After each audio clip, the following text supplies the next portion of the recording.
Hello guys, this is knowledge topper और आज की वीडियो में हम बात करने वाले हैं आईपीओ इनिशियल पब्लिक ऑफरिंग के बारे में।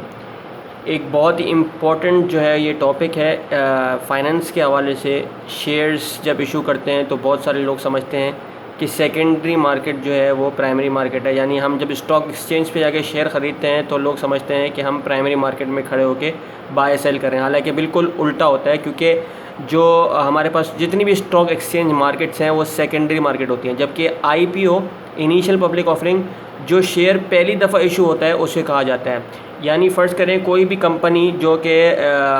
पाकिस्तान स्टॉक एक्सचेंज पे लिस्टेड है, ठीक है, तो वो जब अपना शेयर इशू करती है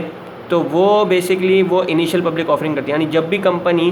पहली दफ़ा कोई शेयर इशू करती है वो जाता है आईपीओ में, यानी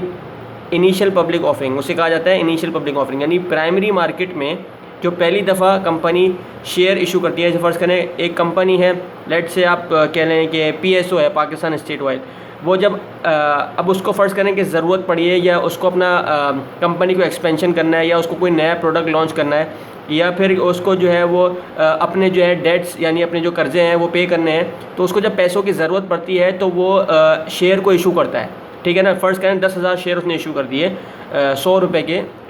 पर शेयर के हिसाब से। ठीक है, जब वो शेयर को इशू करेगा तो बहुत सारे इन्वेस्टर्स होते हैं जिनको बहुत लिमिटेड कैपेसिटी होती है इन्वेस्टर्स की, जिनको ये राइट होता है कि वो कंपनी से डायरेक्ट खरीद, कंपनी को वो पैसा पे करते हैं, कंपनी उनको 10,000 शेयर जो है वो मुख्तलिफ इन्वेस्टर्स को जो है वो दे देती है। वो इन्वेस्टर जब वो शेयर ख़रीदते हैं तो फिर वहाँ से जो है वो शेयर को अलॉट किया जाता है, और जब अलॉटमेंट होती है तब जाके वो secondary market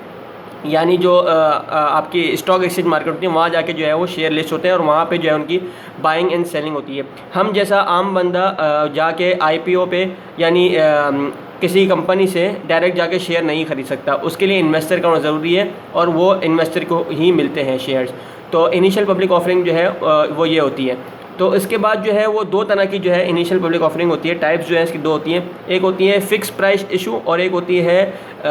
book building issue. Fix price में जो है वो इसकी जो प्राइस होती है वो बिल्कुल फ़िक्स होती है। यानी अगर फ़र्ज़ करें कंपनी ने जो है वो कंपनी जो है डिफरेंट इन्वेस्टमेंट बैंक के साथ जो है वो मिली होती है और उनसे जो उनके साथ आपस में काम कर रही होती है और वो जो है वो सारी रिस्पॉन्सिबिलिटी लेते हैं, अंडर राइटिंग प्रोसेस भी जो है वही करते हैं और वो सारी इन्फॉर्मेशन जो है वो अपने उनके इन्वेस्टर्स को देते हैं कंपनी के हवाले से, और कंपनी को बताते हैं कि क्या जो है वो आपके जो है इन्वेस्टर चाह रहे हैं। यानी फ़र्ज़ करें अगर फ़िक्स प्राइस की बात करें तो जो कंपनी होती है वो इन्वेस्टमेंट बैंक के साथ मिलके तय करती है एक शेयर की प्राइस, और फिर जो है वो डिफरेंट इन्वेस्टर को बता दिया जाता है जी ये 100 रुपये की या XYZ कोई भी प्राइस जो है वो सेट कर दी गई है, तो आपको उसी प्राइस पे ही ख़रीदना पड़ेगा, ना 1 रुपये कम ना आधा रुपये कम, कुछ भी, बिल्कुल फ़िक्स प्राइस 100 रुपये रखी गई है तो 100 रुपये भी ही आपको लेना पड़ेगा। लेकिन बुक बिल्डिंग इशू में क्या होता है, बुक बिल्डिंग इशू में बेसिकली कंपनी जो है वो इन्वेस्टमेंट बैंक के साथ मिलके जो है वो एक लिमिट सेट करती है, जैसे फ़र्ज़ करें 95 से लेके 100 रुपये तक सेट करती है, और फिर जो है वो जितने भी इन्वेस्टर्स हैं उनकी बामी रजामंदी पूछी जाती है। यानी वो बिड लगाते हैं कि वो 95 से लेके 100 तक कौन से प्राइस पे जो है ख़रीदना पसंद करेंगे। तो जो 95 जो लोएस्ट होती है उसको कहते हैं हम फ्लोर प्राइस, सही है ना, और जो हाईएस्ट होती है उसको हम कहते हैं कैप प्राइस। तो वो आपस में डिसाइड करते हैं कि जी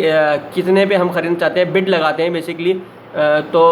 फिर वो आपस में डिसाइड करते हैं, तो उस हिसाब से जो है फिर उनको उस प्राइस पे जो है वो सेट करके और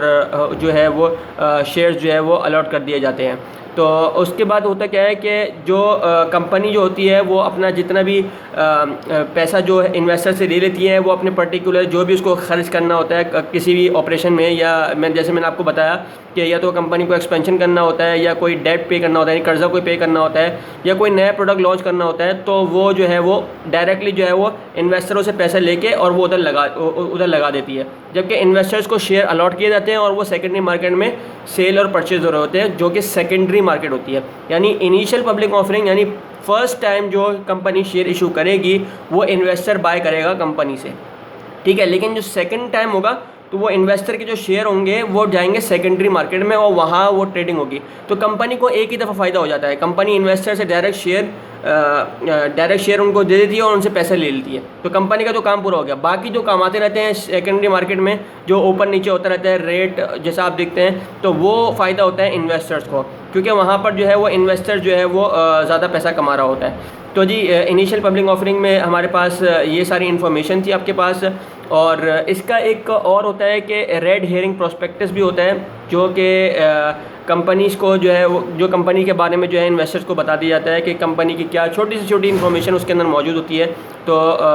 अगर किसी कंपनी को फ़र्ज़ करें किसी के ऊपर कोई इन्वेस्टर या कोई आम पब्लिक रिलाई नहीं करी, तो उसके बारे में जानकारी हासिल कर सकता है। उस रेड हेयरिंग प्रोस्पेक्टस में सारी डिटेल उसके अंदर मौजूद होती है कंपनी के हवाले से, कि कंपनी क्या करती है, कंपनी के ऑपरेशंस क्या होते हैं, सब चीज़ उसके अंदर मौजूद होती है।